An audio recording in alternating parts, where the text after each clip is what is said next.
ರಾಜ್ಯದಲ್ಲಿ ಈ ಬಾರಿ ಮುಂಗಾರು ಮಳೆ ನಿರೀಕ್ಷೆಯಂತೆ ಸುರಿದಿಲ್ಲ.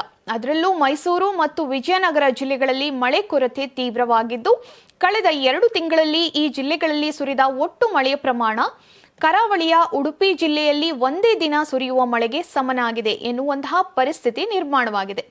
ಜೂನ್ 1ರಿಂದ ಜುಲೈ 30ರವರೆಗೆ ವಿಜಯನಗರ ಜಿಲ್ಲೆಯಲ್ಲಿ 167 ಮಿಲಿಮೀಟರ್ ಮಳೆಯಾಗಬೇಕಿತ್ತು. ಆದರೆ ಕೇವಲ 65 ಮಿಲಿಮೀಟರ್ ಮಳೆಯಾಗಿದೆ.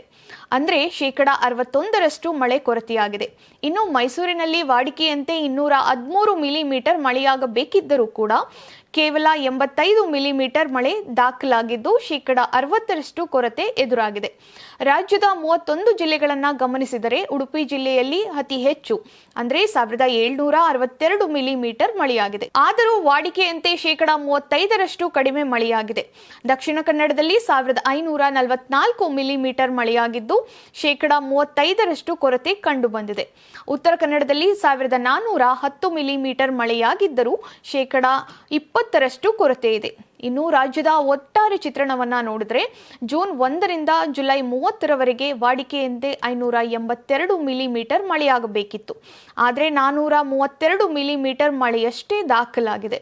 ಅಂದರೆ ರಾಜ್ಯದಲ್ಲಿ 26% ಮಳೆ ಕೊರತೆಯಾಗಿದೆ.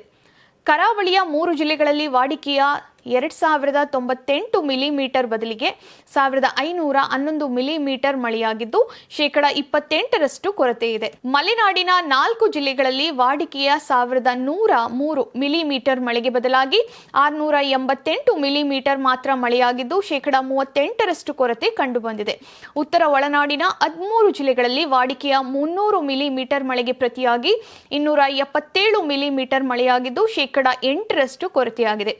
ದಕ್ಷಿಣ ಒಳನಾಡಿನ 11 ಜಿಲ್ಲೆಗಳಲ್ಲಿ ವಾಡಿಕೆಯ 285 ಮಿಲಿಮೀಟರ್ ಮಳೆಯಾಗಬೇಕಿದ್ದರೆ 222 ಮಿಲಿಮೀಟರ್ ಮಳೆಯಾಗಿದೆ. ಇಲ್ಲಿ 22% ಕೊರತೆ ದಾಖಲಾಗಿದೆ. ಈ ಬಾರಿ ಮಳೆ ಕೊರತೆ ಮುಂದುವರೆದಿರುವುದು ಮುಂದಿನ ದಿನಗಳ ಆತಂಕಕ್ಕೂ ಕಾರಣವಾಗಿದೆ. ಸೂಪರ್ ಎಲ್ ನೀನೋ ಪರಿಣಾಮದಿಂದ ಮುಂದಿನ ವರ್ಷ ಕರಾವಳಿ ಹೊರತುಪಡಿಸಿ ರಾಜ್ಯದ ಹಲವು ಭಾಗಗಳಲ್ಲಿ ತೀವ್ರ ಬರಗಾಲ ಎದುರಾಗುವಂತಹ ಸಾಧ್ಯತೆ ಇದೆ ಎಂಬ ಮುನ್ಸೂಚನೆ ಇದೆ. ಅಣೆಕಟ್ಟುಗಳಿಗೆ ಸಾಕಷ್ಟು ನೀರು ಹರಿದು ಬರದಿದ್ದರೆ ಅದರ ಪರಿಣಾಮ ಕೇವಲ ಕೃಷಿಗೆ ಮಾತ್ರ ಸೀಮಿತವಾಗುವುದಿಲ್ಲ. ಕುಡಿಯುವ ನೀರಿನ ಸಮಸ್ಯೆ, ವಿದ್ಯುತ್ ಉತ್ಪಾದನೆಗೆ ತೊಂದರೆ ಸೇರಿದಂತೆ ಹಲವು ಸಮಸ್ಯೆಗಳು ಎದುರಾಗಬಹುದು. ಆದರೆ ಆಗಸ್ಟ್ ಮತ್ತು ಸೆಪ್ಟೆಂಬರ್ನಲ್ಲಿ ವಿಶೇಷವಾಗಿ ಹಿಂಗಾರು ಅವಧಿಯಲ್ಲಿ ಕರಾವಳಿ ಭಾಗದಲ್ಲಿ ಉತ್ತಮ ಮಳೆಯಾದರೆ ಪರಿಸ್ಥಿತಿ ಅಷ್ಟೊಂದು ಗಂಭೀರವಾಗುವುದಿಲ್ಲ ಎಂದು ಮಣಿಪಾಲದ ಭೂವಿಜ್ಞಾನಿ ಡಾಕ್ಟರ್ HN ಉದಯಶಂಕರ್ ಅಭಿಪ್ರಾಯವನ್ನ ಪಟ್ಟಿದ್ದಾರೆ. ರಾಜ್ಯದಲ್ಲಿ ಮುಂಗಾರು ಮಳೆ ಕೊರತೆ ಈಗಾಗಲೇ ಕೃಷಿ ಮತ್ತು ಜಲಮೂಲಗಳ ಮೇಲೆ ಆತಂಕವನ್ನ ಮೂಡಿಸಿದೆ. ಮಳೆ ಇನ್ನಷ್ಟು ಕೈಕೊಟ್ಟರೆ ಮುಂದಿನ ದಿನಗಳಲ್ಲಿ ನೀರು ಮತ್ತು ವಿದ್ಯುತ್ ಸಮಸ್ಯೆಯೂ ಎದುರಾಗುವಂತಹ ಸಾಧ್ಯತೆ ಇದೆ.